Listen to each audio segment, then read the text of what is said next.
আমার নাম মোহাম্মদ সুলেমান হোসেন। আমার বাড়ি রংপুর বিভাগে। বন্ধুগণ, আমি আমার জীবনের গল্পটা শুরু করার শুরুতে আপনাদেরকে আমার পরিবারের সম্বন্ধে জানিয়ে রাখি। আমার পরিবারে আমি আছি, আমার বাবা আছে, রয়েছে আমার 2টা মা সহ আমার দাদা দাদি আর কাকা ফুফি। আমাদের পরিবারে আরও সদস্য রয়েছে আমার ছোট 2টা ভাই আর ছোট 3টা বোন। আমরা টোটাল 3 ভাই 3 বোন। আমাদের পরিবারটা রংপুর বিভাগ থেকে অনেক দূরের কোনো এক অজপাড়া গাঁয়ের এক উচ্চবিত্ত পরিবার। আমার বাবা পেশায় আসলে তেমন কিছুই করে না। আমার দাদার অনেক বেশি সয় সম্পত্তি রয়েছে, বাবা সেগুলো দেখাশোনা করে। বাজারেও রয়েছে আমাদের অনেকগুলো দোকান, যেগুলো থেকে আমার বাবা ভাড়া পায়। এভাবেই আমার বাবার দিন রাতগুলো কাটতে থাকে। আমার মা ছিলেন খুবই ধর্মীয় একজন ভালো মনের মানুষ। আমার বাবার সঙ্গে মায়ের বিয়ে হবার পরে যখন আমি দুনিয়াতে আসি, কেন জানি আমার মায়ের সঙ্গে বাবার বনিবনা হচ্ছিল না। প্রতি রাতে মায়ের সঙ্গে বাবার ঝগড়া হতো। এমন করতে করতে একটা পর্যায়ে আমার বাবা হঠাৎ করে সিদ্ধান্ত নিল তিনি দ্বিতীয় বিয়ে করবেন। কিন্তু মা বাবাকে বারবার অনুরোধ করেছিলেন দ্বিতীয় বিয়ে না করার জন্য, কিন্তু আমার বাবা আমার কোনো মায়ের কথাই শুনতেছিলেন না। জানি না কেন জানি আমার বাবার সাথে মায়ের দিনরাত ঝগড়া হতো, কিন্তু এমনি আমার মা দেখতাম 5 ওয়াক্ত নামাজ কালাম পড়তো, দিনই পথে চলতো, এবং মা সবসময় স্বপ্নে দেখতো যে তিনি আমাকে একজন দিনদার আলেম বানাবেন। তো বাবা যেহেতু এরকম বিয়ে করার জন্য উঠে পড়া লাগছে, মা বাবাকে বারণ করে রাখতে পারতেছিল না।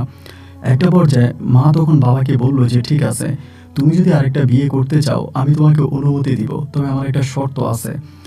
আমার বাবা বলল কিসের শর্ত? আমার মা বলে, আমি তোমার সংসারে থাকি বা না থাকি, তুমি আমার কাছে ওয়াদা করো যে সুলেমানকে তুমি একজন দিনদার কোরআনে হাফেজ বানাবা। যদি এই ওয়াদা তুমি আমাকে করো, তবেই আমি তোমাকে দ্বিতীয় বিয়ে করার অনুমতি দিব। আমার আব্বা তখন আমার মাকে কথা দিল যে ঠিক আছে, তুমি যদি আমাকে অনুমতি দাও, আমি কথা দিলাম আমার সর্বোচ্চ বিক্রি করে হলেও আমি সুলেমানকে একজন দিনদার আলেম হিসাবে আমার এই সমাজে প্রতিষ্ঠিত করব। মা তখন আলহামদুলিল্লাহ বলে সঙ্গে সঙ্গে আমার বাবাকে দ্বিতীয় বিয়ে করার জন্য অনুমতি দিলেন। আমার বাবা কিছুদিনের মধ্যে তার নতুন বউকে নিয়ে ঘরে উঠলেন।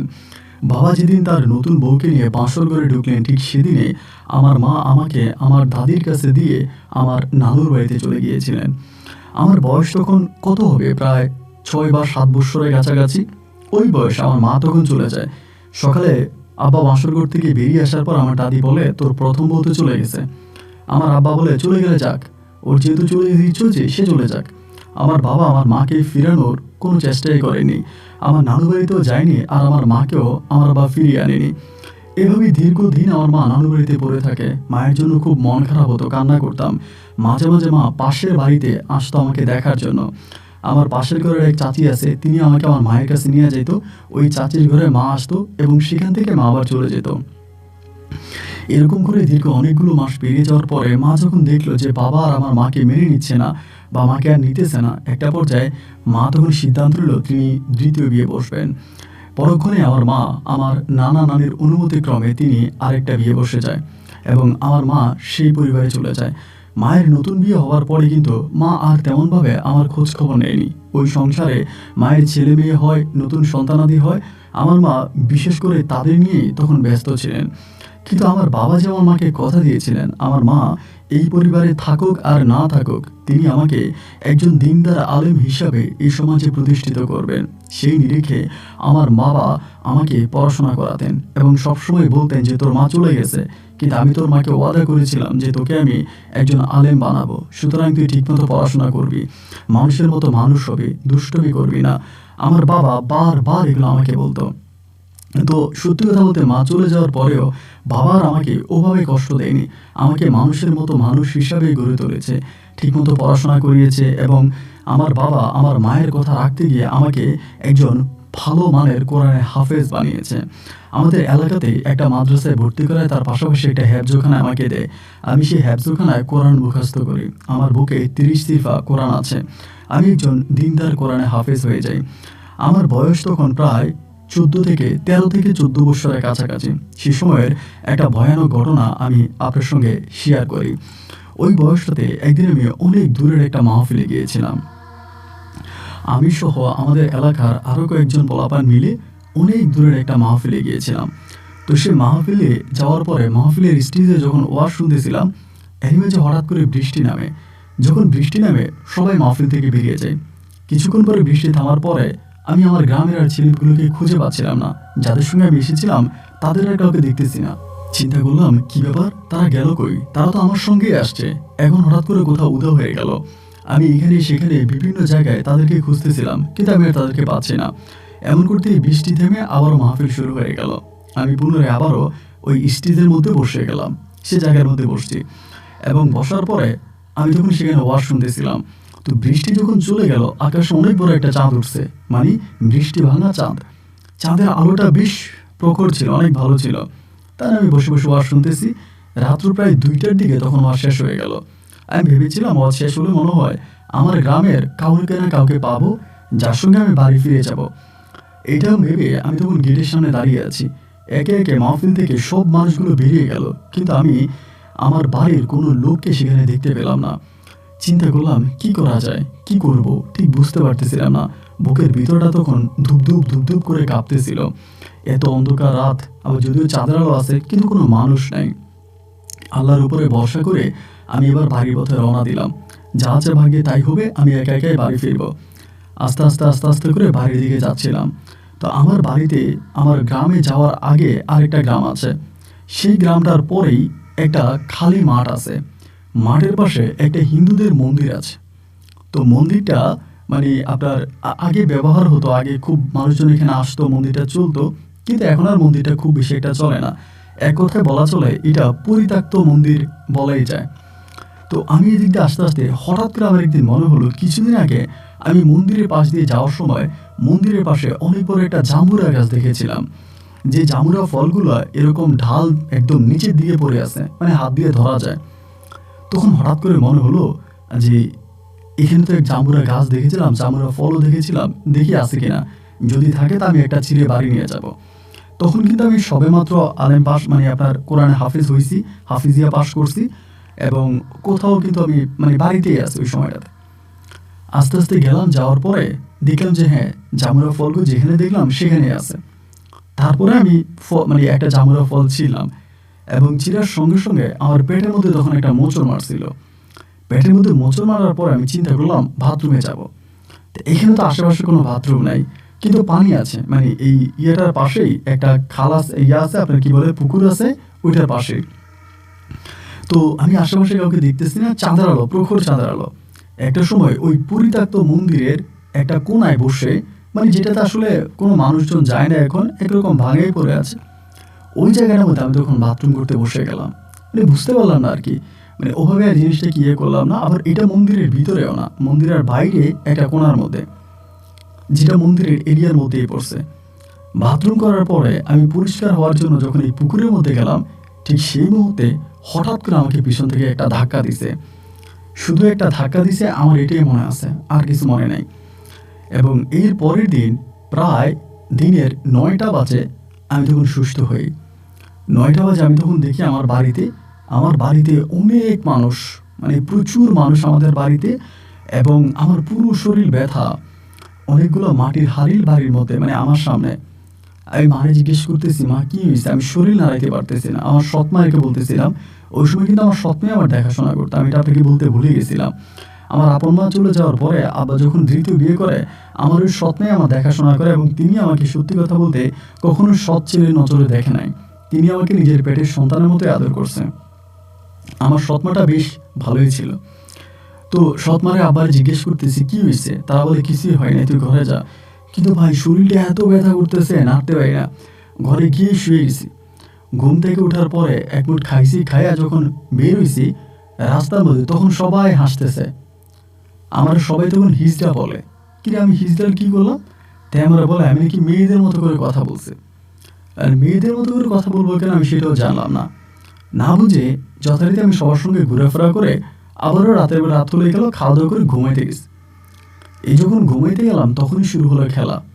আমি দেখলাম একটা হিন্দু মহিলা আমার কাছে আসছে, এবং আইসেই থাপ করে আমার গলাটা চেপে ধরছে, ধৈরেই আমার গলাটা ধরছে। 2 হাতে গলাটা ধরে ভাই আমার নিঃশ্বাসটা চলে যেতেছে। আমি ছুড়ার জন্য অনেক চেষ্টা করতেছি, তা পারতেছি না। একটা সময় হঠাৎ করে আমার বাবা এসে আমাকে ধাক্কা দিছে।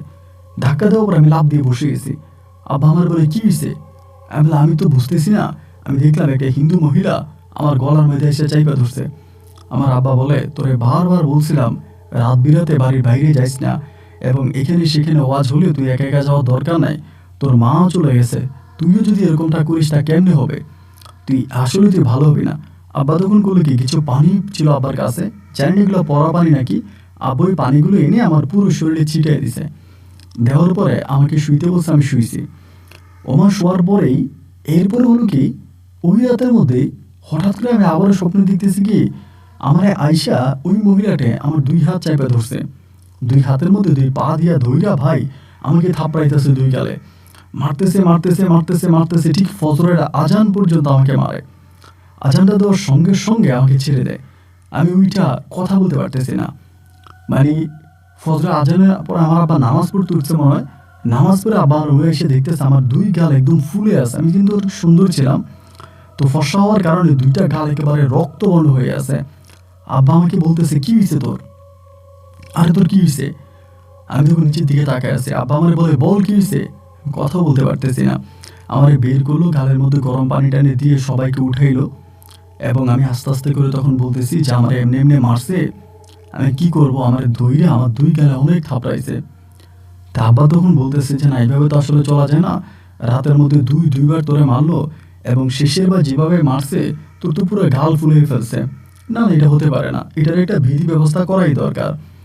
আব্বা তখন করলো কি, ওই কবিরাজকে আবার খবর দিয়ে আনছে। আনার পরে কবিরাজ তখন আমার ধরে বলতেছে যে দেখেন, আপনার ছেলে তো একটা অন্যায় করছে, এবং এই অন্যায় স্বরূপে এই জিনিসটা ওরে ধরছে। তো আমি আমার মতে, মানে আমার যতটুকু ক্ষমতা আছে একজন ছোটোখাটো কবিরাজ হিসাবে, আমি অতটুকু করছি। যেহেতু আমি তাবিজ দেওয়ার পরেও, আমি পানি পড়া দেওয়ার পরেও ওইটা এসে 2বার রাতের বেলা আপনার ছেলের উপর অত্যাচার করছে, তাহলে আমার দ্বারা আর এটা হবে না, আপনারা অন্যত্রে যান এবং একটা ভালো কবিরাজের সন্ধান নেন। আমার আব্বা তখন বলে, এই 12 তল্লাতে আপনি ছাড়া তো আর কোনো ভালো কবিরাজ নাই, সবাই তো জানে আপনিই ভালো কবিরাজি করেন, আপনি ছাড়া তো কেউ নাই, আমরা অন্য আর কোথায় যাব, যা করার আপনিই করেন, আপনি আমার ছেলেকে ভালো করেন। উনি তখন বলতেছিল যে না, আসলে আমার দ্বারা এটা সম্ভব না, যদি আমার দ্বারা সম্ভব হতো আমি করতাম, আমি যতটুকু করছি ওইটা আমার মানে নাই, ওইটা কালী, সুতরাং কালীর অনেক ক্ষমতা থাকে, অনেক পাওয়ার থাকে, আমি ওর পাওয়ারের সঙ্গে পারতেছি না, আপনি একটা কাজ করেন, আপনি অন্য কবিরাজের কাছে যান। আমার আব্বা এবার শুরু করছে অন্য অন্য কবিরাজ খোঁজা। এবার আমার সঙ্গে কি হইতেছে ভাই, ধরেন আমি দুপুরে খাইতে বসছি, হ্যাঁ, আমি মারে বললাম যে মা আমি খাবো, আমারে ভাত দাও। তা আমার মা আমারে ভাতটা বাইরে দিছে, আমি খাইতেছি। হঠাৎ করে দেখি কি, মাই আমার প্লেটের ভিতরে আপনার ময়লা দিতেছে, মানে কাদা দিতেছে, ময়লা দিতেছে, আবর্জনা দিতেছে। তো আমি মারে বললাম যে মা, তুমি এই ময়লা আবর্জনাগুলো আমার প্লেটে দিচ্ছ কেন? এই কথাটা বলা মাত্রই ভাই থাপ করে আমার গলাটা চেপে ধরলো, ধৈর্য মনে কি আমার এখানে মেরে ফেলবে। High high high high high, আমি দৌড় দৌড়ে পড়তেছি, হঠাৎ করে দেখি যে আমার মার সামনে দাঁড়ায় আছে আমার ধৈর্য। আমার মা বলে, এরকম করতেছিস কেন? আমি বলে, মা দেখো আমার গলাটারে কি করছে। তখন আমার গলা একদম ফুলে গেছে ভাই, মানে ধরে যে দাগগুলো পড়ে যায়। আমি যে দেখো আমার গলাটারে কি করছে। মা বলে, তোরে মারছি আবারও? আমি বললাম, মারছি মানে আমার গলাটা চাইপা ধরছে, আমার নিঃশ্বাসটা আটকে দিচ্ছিলাম, আমি তো মরে যেতাম। তো তখন আমার ছোট ভাই বোনগুলা অনেকেই ছোট, এখন আমার সৎমা বলতেছে কি করবো তোরে নিয়া, মানে আমার মা তো নিজের বাচ্চা কাচ্চা এগুলোরই সে দেখাশোনা করতে পারে না, তার উপরে আমারই ঝামেলা। তো এরকম করে ধরেন তখনও সময়টা কেটে গেল। এইভাবে আরো কতদিন কেটে যাওয়ার পরে আমার আব্বা বলে, তুই শুধু মানে কোরআন তালাওয়াত করবি, যখনই হাঁটবি কোরআন তালাওয়াত করবি। কিন্তু আমি যখনই কোরআন তালাওয়াত করতাম আমার তখন কিন্তু ভালো লাগতো, ধরেন কোরআন তালাওয়াত করতেছি, কোরআন পড়তেছি, তখন মোটামুটি অনেকটা ভালো লাগে, ভিতরে অনেকটা ভালো লাগে কাজ করে। বাট যখনই কোরআন পড়া বন্ধ করি, মানে কোরআন তালাওয়াত বন্ধ করি, তখনই মনে হয় আমার উপর আযাব নেমে আসে, তখনই আমাকে মারে। এবং কিভাবে মারে, শুধুমাত্র এরকম না যে আমার মা হয়ে আমাকে মারে, কখনো আব্বা রূপে, কখনো আমার ছোট ভাই, মানে আমার একটা পিচ্চি ভাই আছে যেটা আমার মায়ের কোলে থাকে, ওই এত ছোট আমার মায়ের কোলে থাকে, ওর রূপ ধরে পর্যন্ত এসে আমাকে মারে, এমন একটা অবস্থা। তো এই করতে করতে আরো কয়েকটা দিন কেটে গেছে। একদিন বিকালবেলা আমার ভালো লাগতেছে না, ঘরের মধ্যে বসে আছি, তা আমি চিন্তা করছি আমি ক্রিকেট খেলতে যাব। তা মাঠে সবাই ক্রিকেট খেলতেছে, তো আমাদের গ্রামের মাঠ বলতে ওই যে ধানি জমি ইয়ে করার পরে আর কি, জমির মধ্যে, বিলের মধ্যে। তা আমি বিকালে বিলের মধ্যে মানে আপনার ক্রিকেট খেলতে যাচ্ছিলাম। তা আব্বা আমার কিন্তু বলতেছিল তুই যাইস না। তা আমি তারপরেও গেছি। যাওয়ার পরে আমি মাঠের পাশে বসে আছি, ওরা সবাই ক্রিকেট খেলতেছে। তো খেলতেছে এমন সময় হলো কি, আমাদের ওই মাঠের মধ্যে একটা ছেলে নাম হচ্ছে সাব্বির, ওই আমার ডাক দিছে, এই যে চলে না এদিকে আয়। তাই ডাক দিছে পরে ওনারা আবার সাব্বিরের সবাই মানে এলাকার একটু মানে আমাদের বড় ভাই সিনিয়র ভাই টাইপের আর কি। তাই আমি বললাম যে ভাই আমি আসতেছি। এখন আর কাছে যাওয়ার পরে না ভাই উনি আমার ব্যাট দিয়ে পিটাতে শুরু করছে, হাইরে হাইরে আমার ব্যাট দিয়ে পিটাতে শুরু করছে। এবার সবাই এসে আমার মারতেছে, কেউ ঘুষি মারতেছে, কেউ লাথি মারতেছে, মানে আমার মারতে মারতে মারতে মারতে পুরো অজ্ঞান বানাই ফেলছে। তো অজ্ঞান হয়ে যাবার জন্য জ্ঞান ফিরছে, আমি তখন বাড়িতে, আমার চোখে মুখে পানি দিয়ে আমার জ্ঞান আছে। আব্বা বলে কি হয়েছে রে? আমি বললাম আব্বা সাব্বির ভাই আমার মারছে। তাই সাব্বির ভাই কিন্তু আমার কাছে দাঁড়ায় আছে। সাব্বির তখন বলতেছে যে এটা তুই কি বললি? আমি তোর কখন মারলাম? কই আমি তোরে মারলাম? এই তুই এত বড় মিথ্যা কথাটা কেমনে বললি? আমি তো তোরা মারিনি। আমি তখন চুপ হয়ে গেলাম, আরে আসলেই তুমি আমার মারে নাই। আমি আপনি না আমার মারলেন? উনি বলে আমি তো মারি নাই। তোরা তো আমরা মারি নাই, আমরা সবাই খেলাধুলো শেষ করে চলে আসছি বাড়িতে, তা তোরা ওখানে অজ্ঞান অবস্থা পাওয়া গেছে। তাই আমি বললাম যে আপনি আমার মারছেন, আমি আমি আপনি আমার মারছেন। পরে আমার আব্বা বলে বুঝছি। তো এরকম তো সবার শুরুতে এসে আমাকে মারে, তবে মাঠের মধ্যে যে আমাকে মারছে ভাই, খুব মারছে। আমি প্রায় আপনার অনেক দিন পর্যন্ত হসপিটালে ভর্তি ছিলাম এই মাইকটা সহ্য করতে না পারে। আমার পিঠ ব্যথা, ঘাড় ব্যথা, কোমর ব্যথা, মাথা ব্যথা, মানে শরীরের এমন কোনো জায়গা নেই যেখানে আমাকে ব্যথা দেয় নাই। মোটামুটি পুরো শরীরটা আমার ফাটাই ফেলছে মাইরা। এইভাবেই ধরেন আপনার দিন রাতগুলো কাটতেছে। আমি কি করবো, ওটা মায়ের খাইতেছি, মারতে মারতে মারতে মারতে আর কিছু অস্তিত্ব রাখে নাই। প্রায় অনেকগুলো বছর আমার এরকম মারছে। প্রায় আপনার হিসাব করতে গেলে 6 থেকে 7 বছর আমার শরীরে এমন কোনো জায়গা নাই যে আমার মারা ছাড়া রাখছে। তা 6-7 বছর পরে তখন হলো কি, একটা সময় আমাদের এখানে একটা হুজুর আসছিল এবং উনি অনেক নাম করা একজন হুজুর, মানে খুবই নাম করা একজন হুজুর। তা উনি আসার পরে আমার বাবা তখন করছি ওনারা আমার ঘরে খাওয়াইছে, আমাদের ঘরে খাওয়াইছে, ওনারা জামা কাপড় দিয়েছে। দিয়ে আমার আব্বা বলছে আমার ছেলেটারে যদি পারেন একটু দোয়া করে দেন, আজকে বহু বছর ধরে আমার ছেলের সঙ্গে এই ঘটনাগুলো ঘটতেছে। উনি তখন আমার আব্বাকে বললো যে দেখেন আমি তো কোনো কবিরাজ না, তারপরেও আমি একটা ওষুধ দিয়ে যাচ্ছি, ওষুধ বলতে একটা দোয়া দিয়ে যাচ্ছি, এটা যদি করেন তাহলে হয়তো আপনার ছেলে ভালো হয়ে যাবে। এটা বলে আমাকে একটা আমলের কথা বলে যায়, মানে দোয়া বলতে ওষুধ বলতে এটাই যে রাতের বেলা আমাকে একটা আমল করতে বলে উনি, একটা গোপনীয় আমল আমাকে বলে আপনি সে আমলটা করবেন প্রতি রাতে। আর যেহেতু আপনি একজন হাফেজ মানুষ, সুতরাং আপনার ভিতরে আল্লাহ জ্ঞান শক্তি দিয়েছে, আপনি সবই বুঝেন। আপনি এই দোয়াটা যদি সবসময় পড়েন বা এটা যদি আপনি করেন তাহলে আপনি এগুলো থেকে বেঁচে যাবেন। তো উনি আমাকে যেটা করতে বলছে ওই হুজুরটা আমি সেটা করতেছি। আলহামদুলিল্লাহ আজকে এতগুলো বছর পরে আমার কাছে মনে হলো যে আমার শরীরটা মোটামুটি একটু পাতলা হয়ে গেছে, এবং আমার কাছে এখন একটু ভালো লাগতেছে। এতদিন পর্যন্ত ভাই এমন কোনো সময় নাই যে আমাকে মারে নাই, গায়ে হাত তোলে নাই, আমার সাথে এগুলো করে নাই। বা সেই সময়টাতে আসার পরে মনে হলো যে না আমি এখন একটু ভালো আছি, আমাকে এখন আর মারতেছে না, আমি এখন ঠিক আছি। আল্লাহর কাছে শুকরিয়া যে আল্লাহ আমাকে বাঁচাই দিছে। এরপরে হলো কি ভাই, এই ধরেন আমাকে মারা বন্ধ করে দিছে। আমার বয়স কিন্তু তখন বেশি না, প্রায় আপনার 19 বছরের কাছাকাছি হবে, 18 কি 19, এর বেশি না। তো এই বয়সে আসার পরে তখন সবাই আমার আব্বারে বলতেছে একটা কাজ করেন, ওরে বিয়ে করাই দেন, কারণ যেহেতু এটা এখন ছাড়ছে যে কোনো সময় ওর শরীরে আবারও প্রবেশ করতে পারে বা ওরা আবারও ক্ষতি করতে পারে। একটা কাজ করেন, ওরে এখনই বিয়ে করাই দেন। আমার আব্বা বলে ছেলেটা মাত্র হাফেজ হয়েছে, ভাবতেছিলাম কত চাকরি বাকরি করবে, নিজের পায়ে দাঁড়াবে, কিছু একটা করবে, এরপরে না হয় বিয়ে করাবো। কিন্তু এখন যে ওর এই অবস্থা, সবাই তখন বলতেছে না বিয়ে করাই দেন, আর যদি বিয়ে করাই দেন তাহলেও ঠিক হয়ে যাবে। পরে আব্বা মেয়ে খুঁজতেছে, কোথায় মেয়ে পাওয়া যায় আমার বিয়ে করাই দিবে। এরকম খোঁজাখুঁজি করতে করতে শেষ পর্যন্ত আমাদের এলাকারই একটা মেয়ে পাওয়া গেছে, নাম হচ্ছে আসিয়া আক্তার। মেয়েটাও দেখতে শুনতে ভালো আছে, মেয়ের পরিবারও ভালো, সবকিছু ঠিক আছে। আমার আব্বা তখন সিদ্ধান্ত নিল যে ওই আসিয়াকে আমাকে বিয়ে করাবে। সবার সঙ্গে কথাবার্তা হইলো এবং ফুল ফাইনাল হওয়ার পরে আসিয়ার সঙ্গে তখন আমার বিবাহ ঠিক হলো। পারিবারিকভাবে বিবাহ শেষ হওয়ার পরে আসিয়া তখন আমার ঘরে আসছে। তো আমি তখন করতাম কি, মানে আমি কোনো মানে হাফিজ হয়েছি ঠিক আছে, কিন্তু কখনো প্র্যাকটিস করি নাই, কোনো মসজিদে আমি আসলে নামাজও পড়াই নাই। আমার মায়ের ইচ্ছা ছিল, আব্বা সেই ইচ্ছা পূরণ করছে, হাফেজ বানাইছে অতটুকুই। তো আমি কি করতাম, ওই আব্বুর সঙ্গে বিভিন্ন সময় আড়তে বসতাম, মানে বিয়ের পরে মাছের আড়তে বসতাম, ঘাটে যাইতাম, ঘাটে টাকা উঠাইতাম, দোকানের ভাড়া উঠাইতাম। আবার আপনার মানে এই ধরনের যে কৃষি কাজগুলোর সঙ্গে যে সম্পৃক্ত আছে এই ধরনের কাজগুলো আমি তখন করতাম। তো বাবা আমাকে খুব সাপোর্ট করতো, মানে সর্বদিক থেকে অনেক সাপোর্ট করতো। মানে আমি কষ্ট পাবো এমন কোনো কাজ কিন্তু বাবা আমাকে করতে দিত না। খুব ভালোবাসতো আমাকে, এটা সত্যি কথা, অনেকটা ভালোবাসতো। একটা পর্যায়ে আব্বা তখন আমাকে বলতেছে যে মানে আমি বিয়ে করছি প্রায় ২.৫ বছর হয়ে গেছে, ২.৫ থেকে ৩ বছর পরে কথা বলতেছি। আমার কোনো বাচ্চা কাচ্চা হয় না, মানে আমার সন্তানাদি কোনো হইতেছে না।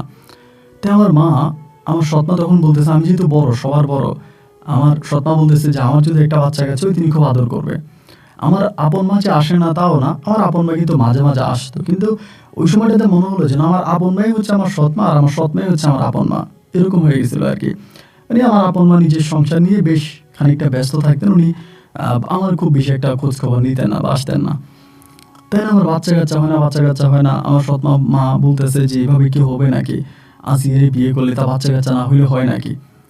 এমন করতে করতে প্রায় অনেকগুলো দিন, প্রায় ৩ বছর পরে আমার মা তখন করলে কি, সৎমা তখন করলে কি, কোত্থেকে জানি এক হিন্দু কবিরাজ নিয়ে আসছে।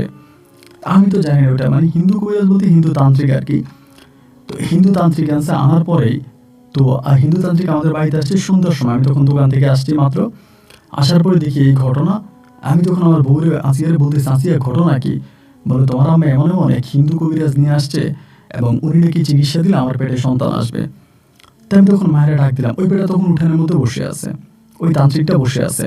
মারে বললাম যে মা, ঘটনা কি, কি হয়েছে, তুমি হঠাৎ করে কারে নিয়ে আসলা? মা বলে, আরে একটা ভালো তান্ত্রিক নিয়ে আসছি এবং ওই তান্ত্রিকের মাধ্যমে তোর বউর ঘরের সন্তান হবে এবং এই তান্ত্রিকের পানি পড়া তাবিজ পড়া দিলে মানে সন্তান হয়, এটা সবাই বলছে। তা আমি তখন বললাম যে তোমার কি এগুলো করার কোনো প্রয়োজন আছে? এমনিতে আমি একটা ঝামেলার মধ্যে আছি, তুমি তার উপরে আবার তুমি এরকমটা করতেছো। আমার মা বলে, কিছুই হবে না, তাবিজটা দিয়ে দেখি কি হয়। তো আমার আম্মা তখন করলো কি, তাবিজ দিল, পানি পড়া দিল। দেখেন মানে কি আর বলবো, তাবিজটা দেওয়ার পরে রাতের বেলায় ও আর আমি একসঙ্গে শুয়েছি। 12:30টার দিকে হঠাৎ করে দেখি আমার বউ খিলখিলিয়ে হাসতেছে। আসিয়া রাত্র মধ্যরাতে খিলখিলে হাসতেছে দেখা আমি জিজ্ঞেস করলাম, আসিয়া, ও আসিয়া, হাসো কে? 2টা ধাক্কা দেওয়ার পর আমার বলে, কে বলে? আমি আসিয়া, আমি তো অরুণা। তো অরুণা যখন বলছে, অরুণা হচ্ছে ওই মানে পরিটা আর কি, যেটা আমার মন্দির থেকে ধরছিল, ওইটা পরি বা জিন যাই বলি না কেন, ওইটা। অরুণা বলার সঙ্গে সঙ্গে লাভ দিয়ে বসে গেছে। আমি তো জানি আমার অনেক মারছে, অনেক অত্যাচার করছে, আমার অনেক ক্ষতি করছে এবং শেষমেশ একটা হুজুরে আমাকে কিছু আমল করতে বলছে, আমলগুলো করার কারণে ও আমার লাইফ থেকে চলে গেছে। এখন ওপর হঠাৎ করে ও আমার বউর উপরে চলে আসছে, আল্লাহ এটা কি ধরনের কথা। আমি তখন তারে বললাম যে তুমি হঠাৎ করে কেন আসলা? বলে, আমি তো আসি নাই, আমরা তোরা আনছিস। আমি বললাম, আমরা আনছি মানে? আমরা তোমারে কারা আনলাম? বলে, তোরাই তো আমারে আনলি, তোরা সবাই আমারে ডাইকা ডাইকা তোরা আমারে আনছিস, আমি আসি নাই, তোরা আমারে ডাইকা আনছিস। আমি তখন মানে ঘর থেকে বেরিয়ে যাবো এমন সময় আমার হাতটা চেপে ধরছে, কই যাস আমার বলে। আমি বললাম, আমি একটু আসতেছি, আমার মায়ের কাছে যাব। পরে বলে, তাড়াতাড়ি আসিস। এটা বলে আমার হাতটা তখন ছেড়ে দিছে। ছেড়ে দেওয়ার পরে আমি তখন মায়ের কাছে গেছি। মায়ের কাছে গিয়ে বললাম যে মা, তাড়াতাড়ি উঠো। মা উঠছে। মা উঠার পরে বললাম, তুমি এটা কী করলা? মা বলে, কি? আমি বললাম, তুমি যে কবিরা যায় না, এটা করলা, এখন তোমার হিতে বিপরীত হয়ে গেছে। আমার আম্মা বলে, বিপরীত কেন, কি হয়েছে? আমি বললাম, এখনকার আমার বউ বলতেছে এই ঘটনা। আমার বউ এখন আমারে বলতেছে যে আমি এটা করছি, মানে আমার এগুলো বলতেছে। আমার বউর উপরে এখন অরুণা চলে আসছে। আমার মা তো শুনে লাভ দিয়ে আমার আব্বা আমার মা দুজনে আসছে। আসার পরে ওরা জিজ্ঞেস করতেছে, কে আপনি? ওই তখন বলে, আমি অরুণা। তো বলে, আপনি অরুণা? আপনি অরুণা কেন? আপনি তো আমার বউ আসিয়া। বলে, না, আমি এখন আসিয়া না, আমি এখন অরুণা। আমার আব্বা বলে, আপনি আমার ছেলেটার আর কত জ্বালাইবেন, আবার কেন জ্বালাইতে আসছেন? একই উত্তর সে আমার আব্বাকেও দিল। আমার আব্বাকে বলে, আমি তো আসি নাই আর আসতে চাইও নাই, তোমরাই না আমার জোর করে নিয়ে আসছো, আমার আনছো কেন? আমারে কেন আনছো? একথা বলে প্রায় ফজর পর্যন্ত এরকম পায়চারি করতে থাকি। ফজরের পরে আলহামদুলিল্লাহ শরীর থেকে চলে যায়। আমার আব্বা ফজরের নামাজ পড়ে সঙ্গে সঙ্গে সেই তান্ত্রিকের বাড়িতে চলে গেছে। যাওয়ার পরে সেই তান্ত্রিককে আনছে পরে তান্ত্রিক তখন কি করতেছে, বহু চেষ্টা করতেছে অরুণেরা আনার জন্য, আমার ওয়াইফের শরীরে কিন্তু আসে না। এইভাবে ওইভাবে অনেকভাবে ডাকতেছে, কিন্তু ও আসে না, অরুণেরা আসে না। কিন্তু তান্ত্রিক পানি পড়া তাবিজ পড়া যাই দিতেছে, দিয়া চলে যাচ্ছে। মানে তান্ত্রিক মাত্র বাড়িটা পার হয়েছে এমন সময় চলে আসে। ধরেন তান্ত্রিকটা মাত্র বাড়িটা পার হয়ে গেছে এমন সময় এসে আমার বউরে ধরে বসে। আর আমার বউরে ধরে বসে, আগে তো ধরেন অরুণা আমারে মারতো, বিভিন্ন মানুষের রূপ ধারণ করে, ধরেন এর রূপ ধারণ করতো, ওর রূপ ধারণ করতো, অলৌকিকভাবে মারতো বা অদৃশ্যভাবে মারতো। কিন্তু এখন পুরো দৃশ্যপাত। আমার বউর উপরে আসা মাত্রই আমাকে মায়ের শুরু। এই লাথি এই ঘুষি মানে এরকম মারতেছে। একদিন রাতের বেলা ভাই কি বলবো আপনাকে, আমি সারাটা দিন কাজ করছিলাম, মাঠে টাটে এখানে সেখানে কাজ করছি আব্বার সঙ্গে, কাজ টাজ করে এসে একটু শুইছি, রাত্র 11:30 থেকে 12টা বাজে আমার একটা লাথি মারছে, মানে আমার মনে হয় কোমরের হাড্ডিটা আমার এখনো ব্যথা করে। এবং উঠার পর আমার বলতেছে আমার খিদা লাগছে, তুই কি আমার কিছু খাইতে দিবি না, আমি না তোর বউ, আমার খাইতে দে। আপনি বিশ্বাস করবেন না ভাই, আমি পাকঘরে গিয়ে ভাতের ডেকসি ভাত আনছি, মানে ভাতের ডেকসি তরকারিটা আনছি, ওই কি করছে পুরো তরকারিটা ওই ভাতের ডেকসির মধ্যে ঢাইলে দিয়ে 2 হাত দিয়ে খাইতেছে। এইটা কোনো নর্মাল মানুষের পক্ষে খাওয়া সম্ভব না। এভাবে খাইতেছে, খাইয়াটে আমার বলে যে তোরা পাতিলের মধ্যে গরুর মাংস রান্না করছিস কেন। এই কথাটা বইলা ভাই পাতিলটা দিয়ে আমার একটা বাড়ি যে মারছে, আমার কপালে এখনো দাগ আছে, আমি জায়গাও জ্ঞান হয়ে গেছি, জায়গার মতো অজ্ঞান হয়ে গেছি। এইভাবে শুরু হলো খেলা, কোনোভাবে বাঁচার কোনো উপায় নাই। ও যেমনি ধরে যেমনি মারে, মানে পুরো পাগল বানিয়ে ফেলে মাইরা। তাই কী করবো আর কার কাছে যাব, কোনো কিছু বুঝতে পারতেছি না। এই তাবিজ পানি পড়া এইটা সেটা কত কিছু মানে আমার বউ আসিয়ারে দিতেছে, না কাজ হয় না হয় না হয় না হয় না। আমার আম্মা তখন হুজুরের কাছে যাইতেছে, ওই কবিরাজের কাছে, ওই তান্ত্রিকটা তো আমার আব্বা গেছে, লোকজন নিয়ে গেছে, তান্ত্রিকের ভাই তো অনেক ঝামেলা করছে, কিন্তু তান্ত্রিক তো আর কোনো কিছু করতে পারতেছে না। তার কোন তন্ত্র মন্ত্রের বলে আবারও অরুণা চলে আসছে আমার বউর উপরে, তা তো আর উনি বলতে পারতেছে না। এবার চিন্তা করতেছি কি করা যায়, এটা থেকে বাঁচার উপায় কি, বাঁচার তো কোনো উপায় পাইতেছি না। এরকম করতে করতে ভাই প্রায় আরও 2.5-3 বছর মতো কেটে গেছে। আমার বউ আসিয়ার ঘরে কিন্তু কোনো সন্তানাদি হয় নাই। আর এর ভিতরে আমারই যেভাবে মারতেছে ঝামেলা করতেছে, আস্তে আস্তে করে আমার সৎমায়ের আসল রূপটা তখন বেরোইতেছে। আমার সৎমা তখন করতেছে কি, তার বাকি ছেলে মেয়েগুলারে নিয়ে সে আলাদা থাকা শুরু করে দিছে। যে সৎমা আমার জন্য এত কিছু করছে, মানে যা বলার মতো না, সেই সৎমা আস্তে আস্তে করে এখন নিজেকে গোটায় নিতেছে। আগের মতো করে আমার কাছে আসে না, আমার সঙ্গে কথা বলে না, এবং ছেলে ছেলে বইলা যে জান দিত উনি আর আমাকে এটা দেয় না। এখন উনারা কে জানি, এটা আসলে ওনার দোষ না, আমাদের এলাকারই গ্রামের মানুষ তো আমরা, কোন খারাপ মহিলা বা কোন কে জানি বলে বসছে ওনারে যে তোমরা ওর সঙ্গে থাইকো না, ওর সঙ্গে ওর বউ আসিয়া থাইকা আজকে আসিয়ার জীবনটা শেষ। ওইটা এসে আসিয়ারে ধরছে, আজকে আসিয়ার জীবনটা শেষ, ওর সঙ্গে তোমরা থাইকো না, যে কোনো সময় ওর সঙ্গে থাকা ওই অরুণা তোমাদের উপরেও ভর করতে পারে, আর যখনই তোমাদের উপরে ভর করবে তোমাদের জীবনও শেষ, সাবধান হয়ে যাও, এখনো ভালো আছে, তোমরা এই সুলেমানের সঙ্গে থাইকো না।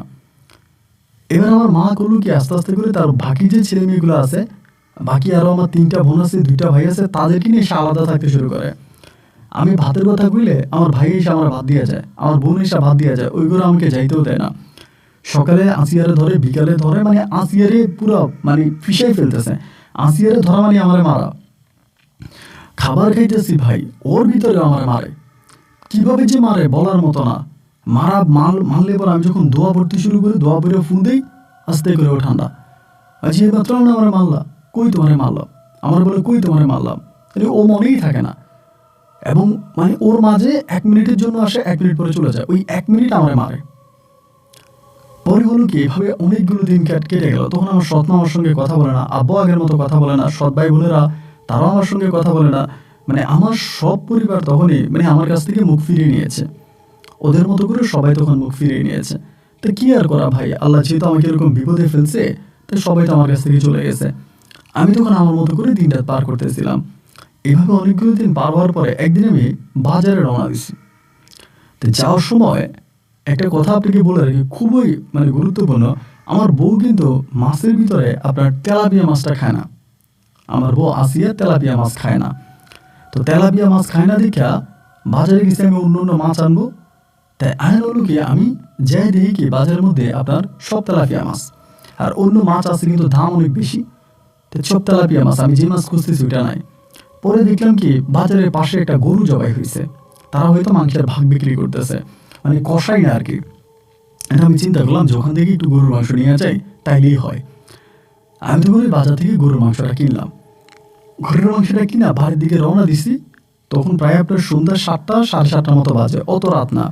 আর আমাদের এলাকাটা ছিল কি ভাই, একটু নিম্নবিত্ত এলাকা, ওখানে ধরেন মাগরিবের পর পরে মানুষ ঘুমিয়ে যায়, আবার সকাল ফজরের সঙ্গে সঙ্গে উঠে যায়। আমাদের গ্রামটা এরকম একটা প্রত্যন্ত গ্রাম ছিল, যার জন্য এরকম সন্ধ্যার পরে খুব কম বাতি মানে বাড়িতে বাতি জ্বলে। আর আমাদের ওই সময়টাতে তখন আপনার মানে ইলেকট্রিক ব্যবস্থা ছিল না। মানে এখন তো কারেন্ট আছে, আমাদের তখন কারেন্ট ছিল শুধুমাত্র বাজারে, বাজারে কারেন্ট ছিল। আর আমাদের যে গ্রামগুলো ছিল কোনো গ্রামে কারেন্ট ছিল না। তো সন্ধ্যার পরে আমি তখন বাজার থেকে বেরোয়া মাংসটা নিয়ে আসতেছি, আরও কিছু বাজার সাজার করছি। আইতেছি এমন সময় হলো কি, একটা তেঁতুল গাছ পড়ে, মানে আমার বাড়িতে যাওয়ার আগে একটা তেঁতুল গাছ পড়ে। তেঁতুল গাছ বরাবর এসে দেখি আমার বউ আসিয়া সেখানে দাঁড়ায় আছে। যখন দেখলাম আসিয়া দাঁড়ায় আছে, আমি তো শিওর এটা আসিয়া না, আমি তো জানি আসিয়া না, মানে এটা যে আসিয়া না আমি তো জানি। আমি তারপরেও দাঁড়াইছি ওরে দেখা, কারণ ওর সামনে দিয়ে যাওয়ার সময় যারা লাথি মারে, একটা আঘাত করে, তা তো আরো বেশি কষ্ট পাবো, সাইকেল চালানো অবস্থায় যদি মারে। এই জন্য দাঁড়াইছি, দাঁড়াইয়া দোয়া পড়তেছি। দোয়া পড়ে পড়ে বুকের মধ্যে ফু দিতেছি। আয়সা আমার বলে, কি আনছিস? আমি বললাম, তুমি এখানে কেন? এখানে কেন আসছো? বলে, একটা কাজে আসছি। তুই কি আনছিস? আমি বললাম, আমি চাই আনছি, তোমার সমস্যা কি? পরে বলে, কি আনছিস বল। আমি বললাম, বাজার আনছি। বলে, যা বাজার নিয়ে বাড়ি যা। বলতেছে, যা বাজার নিয়ে বাড়ি যা। এটা বলার পরেই আমি যখন সাইকেলটা মানে ধরলাম সামনের দিকে যাবো, এমন সময় আমার পিছন থেকে সাইকেলটা ধরে দিছে টান। সাইকেলটা ধরে টান দেওয়ার পর আমি দাঁড়াই গেছি, দাঁড়াই ফিরে তাকাইলাম তার দিকে, তাকে বলতেছি, কি হয়েছে? বাড়ি যাবে তুমি? বলে, যাবো। তাই বললাম, উঠো আমার সাইকেলে, কেরিয়ারে উঠো, আমি সাইকেল চালাই। তা আমি যে বাজারে ব্যাগটা সামনে নিয়েছিলাম, আমি বললাম যে তুমি সাইকেলের পিছনে বসো, আমি সাইকেল নিয়ে চালাই। বলে, আচ্ছা ঠিক আছে চালাও। আমি তো জানি ও ও আমার বউ আসিয়েই ঠিক আছে, কিন্তু ওরে এখানেই না, ওই এসে দাঁড় করায় রাখছে।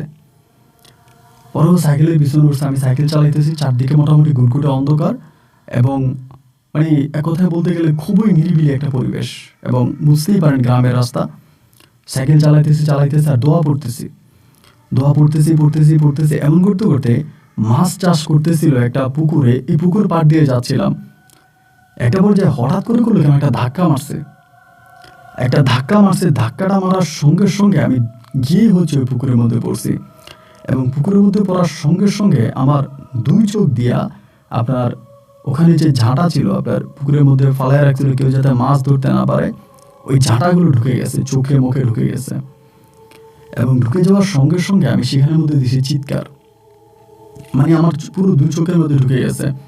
আমি চিৎকার দিতেছি, পাশে বাড়ি ছিল মনে হয় কেউ, তারা দৌড়ে আসছে। আয়সা আমার ওখান থেকে ধরাধরি করে উঠে আমার বাড়িতে নিয়ে গেছে। তখন আমার চোখ দিয়ে শুধু রক্ত বেরিতে আছে। বাড়িতে আসছে পরে আমার আব্বা বলে, কি হয়েছে? আমি বললাম যে এই ঘটনা, আসি আমার ধাক্কা দিছে। আমার আব্বা বলে, তাই তো আসিয়ারে দেখতেছি না, অনেকক্ষণ ধরে খুঁজতেছি, ওই তোরা ধাক্কা দিল কে? সবাই বলতেছে আর ও চোখ দিয়ে রক্ত বাড়িতেছে, ডাক্তারের কাছে নিয়ে যান। তো তখন তো রাতের বেলায় আমাদের এলাকায় যে ডাক্তার আছে সেখানে নিয়ে গেছে। ওই ডাক্তার বলতেছে আমার চোখের কোনি নষ্ট হয়ে গেছে, মনি নষ্ট হয়ে গেছে, অনেক খারাপ অবস্থা, তার বরিশাল মানে রংপুর সদরে নেওয়ার জন্য। তাই আমার আব্বা তখন টাকা চিন্তা করলো না, যেহেতু এরকম হয়েছে। আমার আব্বা ওইখান থেকেই আপনার মাইক্রোবাস ঠিক করে আমাকে সদরে নিয়ে গেছে। সদরে নিয়ে যাওয়ার পরে সারা রাত আমাকে ওখানে রাখছে, কিন্তু আমার চোখের কোনো উন্নতি হয় নাই। সেখান থেকে আমাকে তখন ডাক্তাররা বলতেছে যে ওনার চোখের অবস্থা খুবই খারাপ, আমরা প্রাথমিকভাবে যে চিকিৎসা দেওয়া দিয়েছি, তবে বড় বড় চিকিৎসা তো আমরা দিতে পারি না, আপনারা ঢাকায় নিয়ে যান। আমার আব্বা টাকার চিন্তা করে নাই, ঢাকায় নিলে অনেক টাকা লাগবে। তারপর আব্বা বলতেছে যে আমার ছেলেটার আমি বাঁচাবো। আব্বা আমাকে নিয়ে ঢাকার পথে রওনা দিল। ঢাকায় নেওয়ার পরেও আমার চোখ ভালো হচ্ছে না, ঢাকায় নিয়ে যাওয়ার পরেও চোখ ভালো হচ্ছে না। তখন ধরেন একটা চোখ পরিপূর্ণভাবে নষ্ট হয়ে গেছে, আর একটা চোখ দিয়া অল্প দেখতাম, মানে পুরোপুরি দেখতাম না, অল্প দেখতাম। ওই জায়গা থেকে তখন আমাকে বাড়িতে নিয়ে আসে। আমি প্রায় 1.5 থেকে 2 মাসের মতো আমি হসপিটালে ছিলাম ঢাকাতে। এই 1.5-2 মাস চক্ষু হসপিটালে থেকে বাড়ি আসছি। বাড়ি এসে দেখি আমার বউ আসিয়া নাই। তাই আমি আমার সৎমারে জিজ্ঞেস করলাম যে আসিয়া কোথায়? বলে, ওই কি আর অন্ধ বেটার লোকে সংসার করবো, আর তোমার সাথে সংসার করতে এসে ওর পুরো জীবনটাই শেষ, ও চলে গেছে। তাই বললাম, ও চলে গেছে, ও চলে গেলে কি আর অরুণা ওরে ধরবে না? বলে, তা জানি না, ও চলে গেছে। তখন আমি পুরোই মানে এক চোখে দেখতে পাই না, আরেক চোখে ধরেন আপনি 20% দেখতে পাই, মানে 100-20% দেখতে পাই। অবস্থাটা এরকম, মানে এক কথায় অন্ধ বলা চলে। চশমা চোখে দিয়ে তখন হাঁটতাম। এভাবে হাঁটতেছি হঠাৎ করে ওর সামনে আসে, অরুণের সামনে আসে। এক সময় ওই আগের মতো, মানে প্রথমবার যেরকম বিভিন্ন রূপে আসতো ওরকম রূপে, কখনো আমাদের বাড়ির কাকার রূপে, কখনো চাচার রূপে, কিন্তু আমার বাবা বা মায়ের রূপ ধারণ করতো না। বাবা মা দাদা দাদি বা আমার আবার আবার আমার ওই যে পেটের মা, জন্মদাতা মা আছে, তার রূপ কিন্তু মাঝে মাঝে ধারণ করতো, কিন্তু আমার আব্বা আমার রূপ ধারণ করতো না। এই করে করে আসে, আইলে আমার মারে, আইলিয়ে মারে, ও মারে, আমি ওর মায়ের খাই, মারে আমি ওর মায়ের খাই। এমন অত্যাচার অবিচার আমারে করতেছে যা বলার মতো না। আমি টোটালি তখন চোখেই দেখতে পাই না, এক চোখ তো অন্ধ, আরেক চোখে এই অবস্থা। পরে নিয়ে আমার আব্বা আম্মা তো আগেই চোখ সরাই নিছে, সবসময় চেরা পাঞ্জাবি পরে হাঁটতাম রাস্তায় রাস্তায়, সবাই বলতো আমি পাগল। মানে এলাকার যত লোকজন আছে সবাই বলা বলি করতেছে যে সুলেমান পাগল হয়ে গেছে, ও পাগল। কিন্তু আমি কিন্তু পাগল হই নাই, আমি কিন্তু পাগল হই নাই। এটা জাস্ট আমার উপর একটা টর্চার করতেছে, যার জন্য আমি এইভাবে চলি।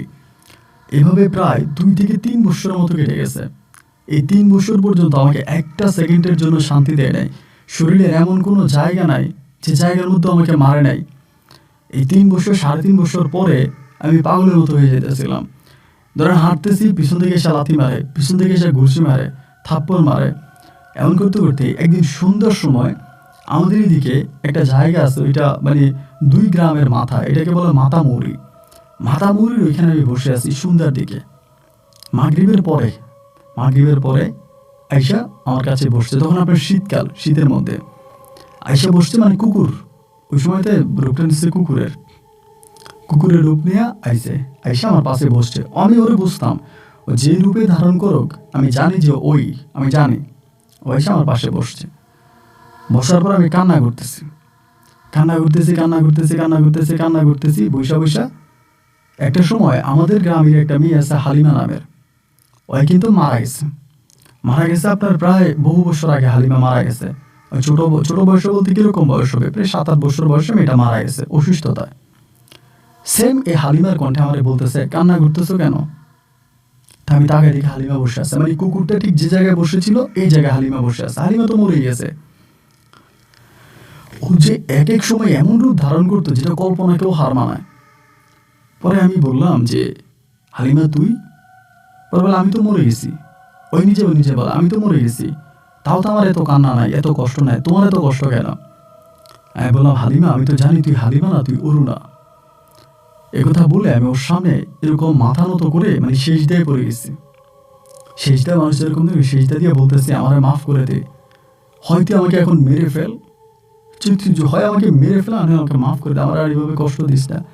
আমার জীবন থেকে আমার মা গেল, আমার বাপ গেল, আমার একটা বউ ছিল তাও গেল, আমার 2টা চোখ গেল, তুই আমারে আর মারিস না, আমারে আর কষ্ট দিস না, আমার শরীরটা আর রক্তাক্ত করিস না, আমার তুই এরকমটা করিস না, আমার তুই ছেড়ে দে। এই সেজদার মধ্যে পড়ে থাকা অবস্থায় বলে ছেড়ে দিব, আমার একটা শর্ত যদি তুই মানস। আমি তখন সেজদায় পড়ে আছি। তাই বললাম ঠিক আছে, আমি তোমার শর্ত মানবো, তোমার সব শর্ত মানবো, তা বলো কি শর্ত? পরে আমারে বলে তুই যে অন্যায় করছিস সে অন্যায় শাস্তি তুই সারা জীবন পূজা করবি। আচ্ছা কই পূজা করবো? বলে আমাকে একটা মন্দিরের ঠিকানা দে, রংপুরে, ওই মন্দিরে যাবি, তুই ওই মন্দিরে পূজা করবি, যদি তুই সবসময় পূজা করিস তা আমি তোরা ছেড়ে দিব। তখনই তো আমার মুখের মধ্যে এই লম্বা লম্বা দাড়ি আছে, একদম লম্বা লম্বা দাড়ি, এই অবস্থার মধ্যে।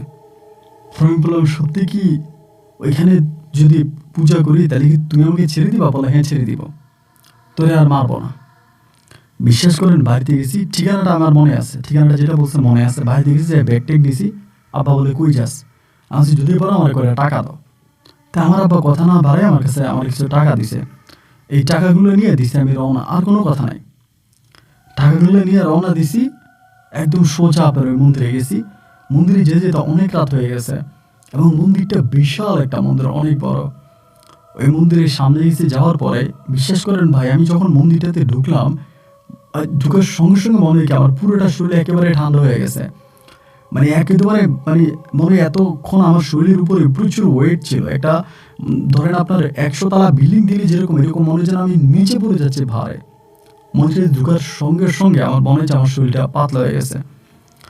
তো এই মন্দিরটার সামনে আপনার সবাই হিন্দু, তো মন্দিরে আবার প্রসাদ দেওয়া হয়, মানে খাবার দাওয়ার দেওয়া হয়, যে যে ধর্মের হোক না কেন খেলে খাবার দেয়।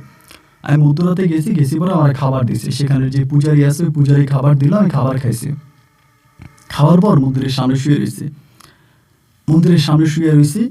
এরকম করে আপনার 1 দিন 2 দিন কাটতেছে, কিন্তু মন্দিরের ভিতরে থাকা অবস্থা আমার ক্ষতি করে না, আমি কিন্তু পূজা করি। সত্যি কথা বলতে যেভাবে মানে ওদের ধর্মের কাজ করা দরকার আমি এগুলো করতেছি শুধু বাঁচার জন্য, কারণ আমার তো আর অস্তিত্ব নাই ভাই, আমাকে এই মারা মারছে। এভাবে প্রায় 3 মাসের মতো, 2.5 থেকে 3 মাস আমি কারোর সঙ্গে কোনো কথা বলি না। 2.5 থেকে 3 মাস পরে ওইখানে একটা অনুষ্ঠান হয়। ওখানে বিভিন্ন ধরনের ইন্ডিয়া থেকে সহ হচ্ছে বিভিন্ন ধরনের আপনার বড় বড় মনীষীরা আসে। তো ওই মনীষীর সামনে সবার মতো হিন্দুর মতো আমিও তখনই মানে এরকম বুক ভরা ধারি, আমি ঘন্টা বাজাইতেছি। ওই মনীষীটা তখন খেয়াল করছে, রাত্র তখন বেশি না, আপনার 9টা 9:30 মতো বাজে। ওই যে আমরা কীর্তন গাইতেছিলাম ওই সময়, উনি আমাকে হাতে ইশারা দিছে, এসে দিয়ে ডাক দিছে। ডাক দেওয়ার পরে বলে নাম কি? তা আমি মনে করছি যেহেতু অনেকে আমাকে ডাকে, আমি যেহেতু মুসলমান এখানে পূজা করি, তা অনেক মানুষে আমাকে ডাকে, অনেক মনীষীরাই ডাকে। আমি ভাবছিলাম যে উনি হয়তো তেমনভাবে আমাকে ডাকছে। তো উনি ইশারা করে বলতেছে নাম কি? আমি বললাম সুলেমান হোসেন। তারপরে বলতেছে কোরবানা। তো যখন কোরবানা বলছে আমি তখন আস্তে করে সাইডে গিয়ে দাঁড়ায় আছি। তো উনি তখন কীর্তন চালাইতেছে, আমি ওখানে দাঁড়ায় আছি। পরে একজনে বলে যে একটা চেয়ার দিতে বলো। তা আমার একটা চেয়ার দিয়েছে, আমি বসে আছি। রাত্র প্রায় 12:30 পর্যন্ত এই কীর্তন চলছে। 12:30 বাজে শেষ হয়েছে, আমি তখনও বসে আছি। এবং এরপরে উনি খাবার খাওয়ার জন্য পিছনে একটা বাড়িতে গেছে, মানে বাড়িতে বলতে মন্দিরের যেই ঘর আছে ওখানে গেছে। যাওয়ার সময় আমাকে নিয়ে গেছে, নিয়ে বলতেছে হাত মুখ ধো। উনি আবার বাংলাও জানে হিন্দিও জানে, কিন্তু উনি ইন্ডিয়ার, বাংলাদেশি না, অনেক বড় মনীষী। পরে আমি হাত মুখ ধুইছি, ধোয়ার পরে এসে বসছি, ওনার পাশে বসছি। বসার পরে উনি বলতেছে খাবার দিতে, আমারও শো দেওয়ার জন্য। তো ওখানে আরও মনীষীরা ছিল, প্রায় 5-6 জনের মতো, আমিও ছিলাম। তা আমারও তাদের মতো করে খাবার দিচ্ছে, আমি খাইছি। খাবারটা খাওয়ার পরে উনি আমরা তখন কিন্তু কিছু বলতেছে না, মানে কিছুই বলেন। আমি খাবার খাইতেছি, উনি নর্মালি খাবার খাইছি। খাওয়ার পরে খাবার শেষ হয়েছে পর আমার নিয়ে মন্দিরের পিছনে একটা বসার মতো জায়গা আছে, এখানে আবার সামনে ফুলের বাগান আছে। ওই ফুলের বাগান থেকে ফুল এই না মন্দিরে পূজা করা হয়। এই বাগানটার সামনে নিয়ে আমার ওখানে বসেছে। বসে বলে বাড়ি কই? আমি বললাম রংপুরেই। বলে কোন জায়গায়? আনছে অমুক জায়গায়। তো বলে এইখানে কেন? আমি বলি না, কারণ বলি না বলতে অনেকের কাছে কিন্তু বলছিলাম, যে একবার যে বলি নাই তা না, কিছু মানুষের কাছে বলছিলাম, কিন্তু বলে তো কোনো লাভ নাই। এটা বলে লাভ কি? আমি এটার ভিতরে যতক্ষণ আছি ততক্ষণ ভালো আছে, আমরা মার না, এতে বাইরে তো আমরা মারবো, এই জন্য এদিক থেকে বেরোয় না। পরে বারবার জিজ্ঞেস করতেছে কেন আসছে। যখন বলি না, উনি অনেকক্ষণ চোখ বন্ধ করে মানে রয়েছে, চোখ বন্ধ করে থাইকা অনেকক্ষণ চোখ বন্ধ করেছিল। আমি কোনো কথা বলি না থাইকা। পরে বলতেছে যে এদিকে আয়। এদিকে বলার সঙ্গে সঙ্গে মন্দিরের ভিতরে পূজা দেওয়া একটা মহিলা, ওই পূজারি আর কি, মহিলাটা তখন আসছে। এদিকে বলার সঙ্গে সঙ্গে মহিলাটা চলে আসছে। উনিকে মহিলাটা ডাক দিল না কার দিল জানি না। আর ওই মহিলাটা কিন্তু ওই সময় আমি দেখছি যে উনি মন্দিরে শুয়ে আছে, যে মহিলাটাকে ডাকছে উনি মন্দিরেই থাকে, উনি শুয়ে আছে। আসার পর মহিলাটা ওনার সামনে এসে এরকম হাত জোর করে আছে, হাত জোর করে। মহিলাটা বলে তোর এরকম করে কষ্ট দিচ্ছিস কেন? মহিলা কিচ্ছু বলে না। আবার বলে এরকম করে কষ্ট দিচ্ছিস কেন, কথা বল। তখনই সেজদায় পড়ে গেছে ওনার পায়ের কাছে সেজদায় পড়ে গেছে। পরে কান্নাকাটি শুরু করছে, এবং কান্নাকাটি শুরু করছে। পরে বলে শোন, কান্নাকাটির কিছু নাই, তুই বয়। পরে বসছে, আমি দেখতেছি ওই পূজারি মহিলাটাই, কিন্তু ওই মহিলাটাই দেখতেছে। তারপরে বসছে, বসার পরে বলতেছে যে ওরে কষ্ট কেন দিচ্ছিস, এখানে কেন আনলি? পরে বলতেছে অন্যায় করছে, আমার পছন্দের একটা জায়গার মতো পায়খানা করছে। ও তো জানে না তোর পছন্দের জায়গা, ওই যদি জানতো তাহলে এটা করতো। তারপর বলে যে ঠাকুর মাফ করে দেন, আমি ওকে ছেড়ে দিব, আমি ওর কোনো ক্ষতি করবো না, ওরে আপনি চলে যেতে বলেন, আপনি মাফ করে দেন। পরে বলে না, তুই অন্যায় করেছিস, শাস্তি তোকে পেতেই হবে, অন্যায় যেহেতু করেছিস শাস্তি তোকে পেতেই হবে। পরে বলতেছে যে কি শাস্তি? বলে শাস্তি হচ্ছে এটা, ঠিক এখন থেকে ও যা বলবে তো তা করা লাগবে। এতদিন পর্যন্ত তুই যা বলেছিস ও তাই করেছে। ও একজন মুসলিম, ও কোরআনে হাফেজ, একটা মুসলিম পরিবারের সম্ভ্রান্ত পরিবারের সন্তান, তুই মন্দিরে এনে পূজা দিয়েছিস। এর থেকেও নিকৃষ্ট, এর থেকেও খারাপ কিছু হতে পারে না। আমাদের ধর্ম আমাদেরকে এই শিক্ষা দেয়নি। আমাদের ধর্ম প্রাচীন ধর্ম, বড় ধর্ম, আমাদের ধর্ম আমাদেরকে এই শিক্ষা দেয়নি যে ভিন্ন ধর্মের মানুষদেরকে জোর করে প্রভাব খাটিয়ে তাদেরকে আমাদের ধর্মে নিয়ে আসবো। তুই অন্যায় করেছিস, আর সে অন্যায়ের শাস্তি হচ্ছে ও যা বলে তোর তাই করা লাগবে। আমি তখন ঠাকুরকে বলতেছি যে আপনি আমার কিচ্ছু করা লাগবে না, ও আমার কিছু করা লাগবে না, ও করবে, ও ও করবে, ও করবে, তোমার করবে, তুমি যা বলবা তাই করবে ও। তুমি কালকে সকালে এখান থেকে সুন্দর করে চলে যাবা, আর এই মন্দিরে কখনোই আসবা না। তুমি মুসলমান, তুমি একজন হাফেজ, তুমি তোমার ধর্ম পালন করবা, তবে তোমার যেই কোনো কথা ও রাখবে, ওর নাম ধরে ডাকা মাত্র আসবে, ওর নাম ধরে ডাকা মাত্র এসে পড়বে এবং এসে তোমার সমস্ত চাওয়া পূরণ করবে। আমি তখন বললাম, ঠাকুর ঠিক আছে। রাতটা কেটে গেল, সকালবেলা আমি এই বন্দি দশা থেকে মুক্তি পাইলাম। বন্দি দশা থেকে মুক্ত হলাম, ওখান থেকে বেরিয়ে বাড়িতে আসছি। বাড়িতে আসার পরে আমি দেখতাম ও ঘোরাফেরা করতেছে। আমি তো ওরা আগ থেকেই চিনি, আগ থেকেই বুঝি, আগ থেকেই চিনি, আগ থেকেই বুঝি। তাই ঘোরাফেরা করে আমার আশেপাশে। পরে আমি বলি, তুমি আমার আশেপাশে ঘোরাফেরা করো, এটা আমার ভালো লাগে না, তুমি চলে যাও, তুমি তোমার মন্দিরে চলে যাও, এখানে আইসো না। এই কথা বলার পরে ও তখন মন্দিরে চলে গেছে। কিন্তু আমরা স্বপ্নে দেখায় বা মাঝে মাঝে আমার বলে, ধরেন আমি এখানে বসে আছি, হঠাৎ করে আমার কানে বলতেছে যে কিছু লাগলে আমাকে বইলেন, কিছু লাগলে আমাকে বইলেন। এই করতে করতে আমাদের গ্রামেরই আমার এক কাকি হয় সম্পর্কে আর কি, কাকি বলতে মানে দুঃসম্পর্কের আর কি, দুঃসম্পর্কের এক কাকি। কাকির একটা ছেলের বিয়ে করাইছে, ছেলের বউয়ের ঘরে কোনো সন্তান হয় না। সেই মানে ভোটারে ছেড়ে দিবে, ভোটারে ছেড়ে দিয়ে ছেলেটার আরেকটা বিয়ে করাবে। একদিন বাজার থেকে আসতেছি, যে এই ঘটনা যে আরেকটা বিয়ে করাবে ছেলেটারে। তো মেয়েটা দেখি যে কান্না করতেছে, মানে ছেলের বউটা কান্না করতেছে। পরে আমি বললাম, নাম হচ্ছে হোসনে, হোসনেরা কাঁদতেছো কেন? বলে, আমার ঘরে কোনো সন্তানাদি হয় না, আজকে কয়েক বছর হয়েছে বিয়ে করছে, এখন আমার শাশুড়ি আমার স্বামী মিলে আমাদের ছেড়ে দিয়ে আমার স্বামীর আরেকটা বিয়ে করবে আমার শাশুড়ি। তো মেয়েটার কান্না দেখে আমার ভিতরটা ওই কেমন ছেলে একটু নাড়া দিয়ে উঠছে। ওঠার পরে আমি হাঁটতেছি, এই হঠাৎ করে আমি ইচ্ছে করে ওরা ডাক দিছি, অরুণারে ডাক দিয়ে বললাম, অরুণা, এই যে মেয়েটার সঙ্গে এটা হইতেছে, এটা কি কোনো কারণটা কি? পরে আমার এত নম্র ভদ্রভাবে বলতেছে যে মহোদয়, আমাকে মহোদয় বলে, মাঝে মাঝে মহাজন বলে, মাঝে মাঝে মহোদয় বলে, যে মহোদয়, মেয়েটার এই সমস্যা, একটা রোগ আছে। তো আমি বলি, তুমি কি রোগটা ভালো করতে পারবো? বলে, হ্যাঁ, ওষুধ আছে। তাই বলে, দেও আমার ওষুধটা। বলে, ঠিক আছে, আমি আপনাকে দিব। তাই আমার ওষুধটা দিয়া বলে যে ওষুধটা আপনি তারা এমনি এমনি খাইতে বলবেন। পরের দিন সকালবেলা আমি মেয়েটারে গিয়া বললাম যে, আপনি মেয়ের শাশুড়ি বললাম, আপনারা তো অনেক চিকিৎসা করছেন, অনেক ডাক্তার কবিরাজ দেখাইছেন, কাজ তো হয়নি, একটু সময় দেন, অন্তত 3টা মাস আমার এই ফাইলটা খাওয়াই দেখেন, যদি কাজ হয়। মানে একরকম গাছের পাতা লতা আর কি, এগুলো ছেঁচা বলছি রসা খাওয়ানোর জন্য। ও যেভাবে আমাকে শিখিয়ে দিচ্ছে, ওভাবে বলছি যে এটা করেন, তাইলে দেখেন ভালো হয় কিনা। এটা বলার পরে ভাই, এই মহিলারা যেমনি বলে দিয়েছে, মহিলা এমনি করেই আপনার ওই তার বউরে খাওয়াইছে। আলহামদুলিল্লাহ 2 মাসের ভিতরেই মাসিক বা মেয়েদের যে একটা সমস্যা থাকে মাসে, ওইটা বন্ধ হয়ে গেছে। এটা বন্ধ হয়ে গেছে এবং পেটে বাচ্চা চলে আসছে। এরপরে তো আমাদের পুরো গ্রামে আলোড়ন সৃষ্টি হয়ে গেছে যে সুলেমান কবিরাজ। এখনো আমাদের রংপুরে অনেক মানুষ আমাকে চিনে, সুলেমান কবিরাজ। এইবার মানুষ আমার কাছে লাইন ধরছে, শুধু পেটের বাচ্চা হয় না তা না, বিভিন্ন ধরনের সমস্যা। এখন অরুণা যেটা পারবে আমার বলে, আমি এটা পারবো। তাই আমি বলি, ঠিক আছে, আপনারটা হবে। আর যেটা পারবো না, অরুণা সেটা বলে দিই, এটা আমার দ্বারা হবে না। তাই আমি বলি, আপনারটা হবে না। এখন যেটা হবে সেটা আমি করি। করতে করতে দেখা যায় যে মানুষ, যেমন ঢাকার একটা কাজ আমি করি, ঢাকা ধানমন্ডির একজন লোক আবুল খায়ের নামের, ওনার একটা কাজ আমি করি, ওনার ওয়াইফের। উনি আমাকে খুশি হয়ে, মানে ওনার ওয়াইফের জন্য এই কাজটা করি, উনি আমাকে খুশি হয়ে ঢাকাতে একটা ফ্ল্যাট কিনে দেয়, যে ফ্ল্যাটের দাম বর্তমান সময়ে প্রায় 60 লাখ টাকার মতো।